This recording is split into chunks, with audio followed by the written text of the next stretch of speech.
অনেক ভুল হয়ে গেছে। সেই ভুলটা সংশোধন করার নামে ভজন আর সাধন। সেই ভুলটা কি ভুল প্রভু? প্রশ্ন করছে শিষ্যগুরুর কাছে। গুরুদেব উত্তর দিচ্ছেন, সেই ভুলটা কি জানো? আমরা আমাদের কাছের বস্তুটাকে দূরে সরিয়ে দিয়েছি, আর সেই দূরের বস্তুগুলোকে আপন করেছি। এই যে কাছের বস্তুগুলোকে দূরে সরিয়ে দিয়েছি আর দূরের বস্তুটাকে কাছের করেছি, এই যে ভুলটা আমরা করে ফেলেছি, এরই জন্য আমরা ভজন আর সাধন করেছি। দেখুন, ভেরি ইজিলি ব্যাপার। কেউ মিথ্যাবাদী হবে, কেউ চোর হবে, ডাকাত হবে, অবিশ্বাস্যকর একটা মানুষ হবে, জোরে যার মধ্যে রাগ থাকবে, হিংসা থাকবে, লোভ থাকবে, কাম থাকবে, বাসনা থাকবে, সেই ব্যাপারগুলো খুব ভেরি ইজিলি। কিন্তু এইগুলো সংশোধন করে ভালো পথ দিয়ে হাঁটাটা অনেক কঠিন। জীবনে খারাপ হওয়ার জন্য বেশি সময় লাগে না, কিন্তু খারাপগুলোকে বাবা সংশোধন করে ভালো হতে গেলে বা ভালো হবার নামে ভুল সংশোধন করে মানুষের মতো মানুষ হবে। কাউকে ছোট বড় কথা বললাম, অপমান করলাম, ওর আঘাত লাগছে কি না লাগছে আমি দেখলাম না, জানলাম না, এটা তো খুব ভেরি ইজি ব্যাপার। কিন্তু যে মানুষটা আহত, যে মানুষটা অসুস্থ, যে মানুষটা দিন আনা দিন খাওয়া, খেটে খাওয়া মেহনতি মানুষ, ভালো বৈষ্ণব হওয়ার দরকার নেই, ভালো মানুষ হয়ে তার পাশে বসে যদি দুটো কথা বলা যায়, তাকে সৎ যুক্তি দেওয়া যায়, তাকে ভালোবাসা যায়, তাকে যত কিঞ্চিত একটু সাহায্য করা যায়, তারই নাম কিন্তু আর একটা ভালো মানুষ। আর তারই নাম রসিকে জন্য রস না পাইলে বাড়াই দ্বিগুণ। শাস্ত্রে ধর্মের নামে কথা বলেছে বা লিখেছেন পদকর্তারা, তাই বলি এই নয়, সবটাতে আপনাকে বলছেন যে ভজন আর সাধন করতে। ভজন সাধন বলতে শুধুমাত্র ভগবানের সেবা দেওয়া আর নিজের মধ্যে দিনকে দিন গোড়ামি লুকিয়ে রাখা, হিংসা করা, এই তুমি মাছ খাও এটা ছোবে না, এই তুমি এটা জান করুনি ছোবে না, এটার নাম ভক্ত নয়।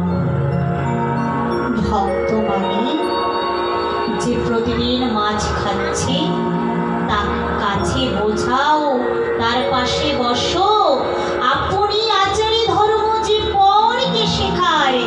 যখন দেখবে সুরঞ্জনা প্রতিদিন ভালো নিষ্ঠার সহিত ভগবানের সেবা দিচ্ছে, তখন দেখবে তার পাশে আর একজন ভক্ত যতই মাছ মাংস খায়, সে এসে বলবে, আজকে তুমি আমাকে এই পারসে প্রসাদ দিলে, আমি যে মাছ খেয়েছি, সে যে নত হচ্ছে, এই নতটা হবার তোমার কাছে সব থেকে বড় পাওয়া।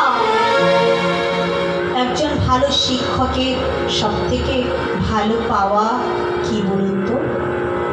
রিটায়ার লাইফে অনেক মাইনে পেলাম, পেনশন পেলাম, কিংবা চাকরির লাইফে অনেকটা টাকা মাইনে পেলাম, এটাই কি সব থেকে ভালো একজন শিক্ষকের বড় পাওয়া? একজন সব থেকে ভালো শিক্ষকের বড় পাওনা এটাই, যখন স্যার রাস্তা দিয়ে যাবেন, তখন স্টুডেন্টরা যদি গাড়িতে চলে যায়, স্যার স্যার স্যার ভালো আছেন, কোথায় যাচ্ছেন স্যার, দাঁড়ান।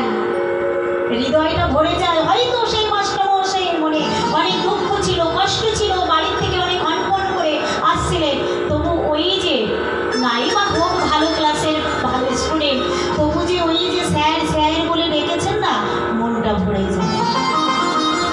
যিনি একজন কোম্পানির বস, তিনি যখন রাস্তা দিয়ে চলে যায়, তার একজন সহকারী কলিগ যখন তাকে দাঁড় করিয়ে দুটো ভালো কথা বলে, চা দেওয়া শিকারের দিয়ে এটা বড় জিনিস নয়, এটা ভালো বন্ধুত্ব নয়, বন্ধুত্ব এটাই তাকে রেসপেক্ট করা।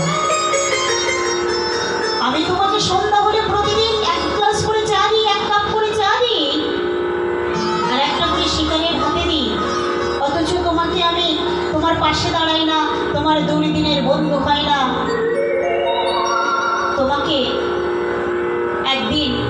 বাড়িতে এসে সবার সামনে পরিচয় করে দিয়ে এক মুঠো ভাত দিলাম না, সেটা কিন্তু ভালো বন্ধুর পরিচয় না। ভালো বন্ধু তখনই হয়, হয়তো সে চাটা দিতে পারে না, হয়তো ভালো খেতে দিতে পারে না, কিন্তু ভালো করে মিশে সৎ যুক্তি দেয় যে তুমি ওটা করছো, ওটা না করে এটা করলে পারতে, এটা করো, হয়তো ভালো হবে। এরকম ভালো মানুষ তৈরি হতে হবে। তাই মাধব প্রভুর কাছে আজকের কানাই লাল বলছে কি ভুল সেইগুলো, তো বলছে কাছের বস্তুগুলোকে দূরে সরিয়ে দিয়েছি আর দূরের বস্তুগুলোকে কাছে করেছি। এই যে ভুলটা হয়ে গেছে, এই ভুলটা সংশোধন করার নামই ভজন আর সাধন। কাছের বস্তু কি দূরে সরিয়ে দিয়েছি গুরুদেব? না, আমাদের ঈশ্বর পরম কৃষ্ণ, পরম কৃষ্ণ সচ্চিদানন্দ বিগ্রহ গণবীর আদি গোবিন্দ গোবিন্দ